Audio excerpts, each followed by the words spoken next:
बिल्लाहिमिनश्शैतानिर्रजीम बिस्मिल्लाहिर्रहमानिर्रहीम। जमात नाम के अजीज़ तलबा, हमने इससे पहले जो है वो डोरी में टेंशन और एक्सेलरेशन की कीमत मालूम की थी, जबकि दोनों अशाम जो है वो एक धागे की मदद से जो है वो लटक रहे थे और एक जिस्म का मास ज़्यादा था और एक जिस्म का कम था। लेकिन अब जो है वो एक जिस्म तो लटक रहा होगा और दूसरा जो है वो मेज पर पड़ा हुआ होगा। तो याद रखना है कि जो मास लटक रहा होगा उसका नाम आपने M1 रखना है और जो जिस्म जो है वो मेज पर पड़ा होगा उसका नाम M2 रखना है। तो ये याद रखें कि ये जो है ये मास M1 जो है गोया ये रस्सी को थोड़ा सा खींच लिया है इसने, तो ये जिस्म भी थोड़ा सा इसने हरकत की है। तो याद रखना है कि वजन डाढ़ा थी गया है रस्सी को लूं और ये W-T वेट दरबे टेंशन वजन डाढ़ा थी गया रस्सी को लूं और रस्सी दना के टी W-T।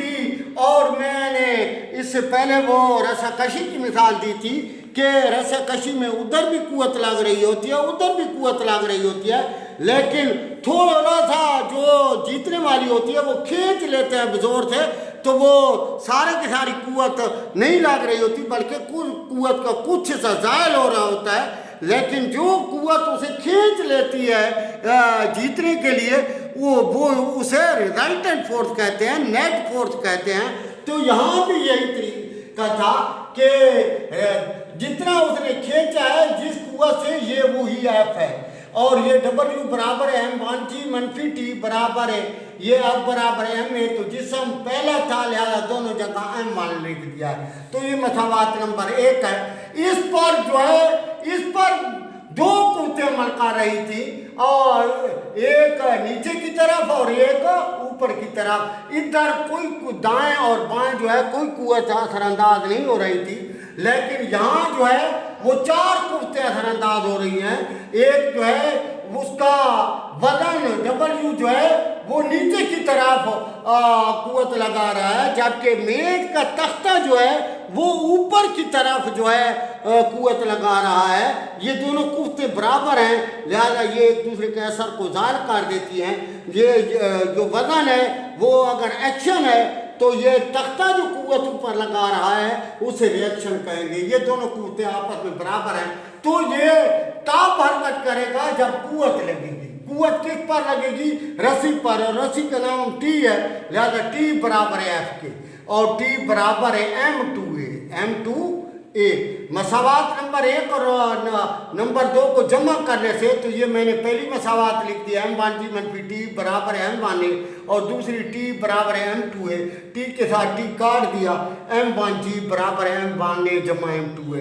इसमें से एक कॉमन निकाल दिया M1 जमा M2 तो M1G के बराबर, और ये इधर ज़रब था तो इधर तकसीम हो गया M1G बटा M1 प्लस M2। अब जो है चूँकि ये एक तराजू होता है, ये मसावी की अलामत, इन परों को इधर जो है उल्टा देते हैं तो ये बराबर है M1G बटा M1 प्लस M2। T की कीमत निकालने के लिए मसावात नंबर 2, ये मसावात नंबर 2 है और मैंने ये लिख दिया है। में से मसावात नंबर 3 से एक की कीमत, ये एक की कीमत है, इधर मैं ये T बराबर M2A मसावात नंबर 2, इसमें कीमत दर्ज कर दिया T बराबर M2 और ये M1G बटा M1 प्लस M2। T बराबर M1 M2G बटा M1 प्लस M2। तो अजीज तलबा, ये आपकी एक्सरसाइज जो है उसका 3/7 सवाल इसी से मुतल्लिका है। तो ये M1 वो कहता है कि वो जो है वो लटक रहा है, अमूतन खड़ा है, और जबकि M2 जो है वो मेज पर पड़ा हुआ है। तो हमने ए और टी की कीमत मालूम करनी है। टी बराबर है M1G बटा M1 प्लस M2। याद रखना है कि सवाल में सोच कर हल करना है कि ये जो वो कहेगा कि मेज पर कौन सा पड़ा हुआ है, तो मेज पर जो है वो इस सवाल में तो वो कहता है कि 24 किलोग्राम वाला जो है वो मास मेज पर पड़ा हुआ है। लिहाजा ध्यान रखना है कि आप M1 को M2 लिख दें और M2 को M1, तो सवाल गलत हो जाएगा। लिहाजा याद रखना है कि ए बराबर है M1 जी बटा M1 प्लस 2 M2।